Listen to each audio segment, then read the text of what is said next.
చట్టబద్ధత ఇస్తా చెప్పి చేయలేదు.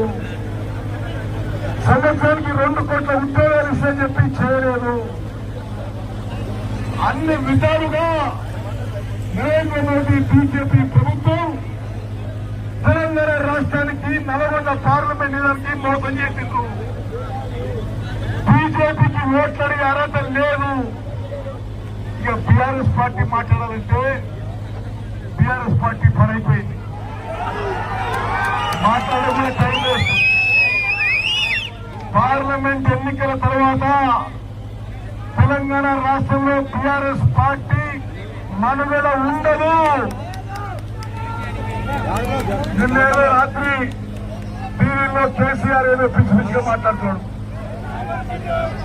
ఈ పార్లమెంట్ ఎన్నికల్లో బీఆర్ఎస్ పార్టీకి వచ్చే ఎంపీ సీట్లు 0.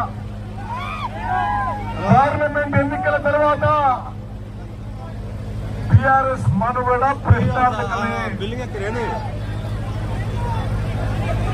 అక్కలు చెల్లెళ్ళు అన్నలు తమ్ముళ్ళు, రాష్ట్రానికి ఇరిగేషన్ శాఖ మంత్రిగా మీకు మాటిస్తున్నా, కేసీఆర్ హయాంలో నిర్లక్ష్యానికి గురైన ఎస్ఎల్బీసీ టనల్ పూర్తి చేయిస్తా చెప్పి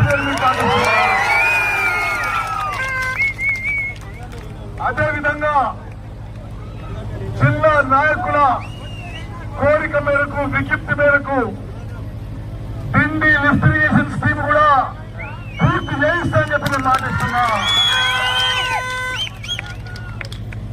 ప్రియ మిత్రుడు, మీ అభిమాన నాయకుడు కోమటిరెడ్డి వెంకటరెడ్డి గారి చైర్మన్గా బ్రాహ్మణ వెల్లెంల ప్రాజెక్టు పూర్తి చేయిస్తాను.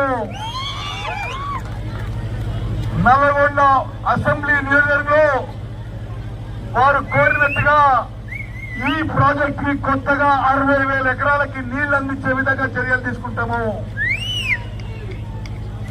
అదేవిధంగా మిత్రులారా, ఉమ్మడి నల్గొండ జిల్లాలో ప్రత్యేకంగా నల్గొండ పార్లమెంట్ నియోజకవర్గంలో నల్లగొండలో, నాగార్జున సాగర్ లో, దేవరకొండలో, మిర్యాలగూడలో, సూర్యాపేటలో, హుజూర్ నగర్ లో, కోదాడులో పెండింగ్ లో ఉన్న ఇరిగేషన్ ప్రాజెక్టు మొత్తం పూర్తి చేస్తా చెప్పి మీకు మాటిస్తున్నా. పౌర సరఫరాల శాఖ మంత్రిగా రాష్ట్ర ప్రభుత్వం తరఫున పనిచేస్తున్నా. ఎన్నికలు కాగానే అవసరమున్న వాళ్ళందరూ కూడా కొత్త రేషన్ కార్డులు ఇవ్వబోతున్నాము. ఇప్పుడు ధాన్యం కొనుగోలు విషయంలో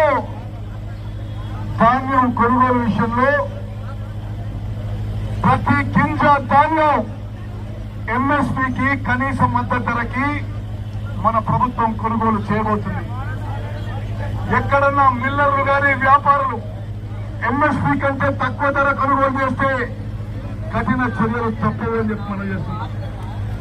మిత్రులారా, మేమందరం కలిసి రఘువీరారెడ్డిని గెలిపేయడమే కాదు, ఆయన ఎంపీగా, నేను వెంకటరెడ్డి మంత్రులుగా, జానారెడ్డి గారి గైడెన్స్ లో ఎమ్మెల్యేలందరం కూడా నల్గొండ పార్లమెంట్ నియోజకవర్గాన్ని భారతదేశంలోనే ఆదర్శ నియోజకవర్గంగా తీర్చిదిద్దబోతున్నాము. ఒక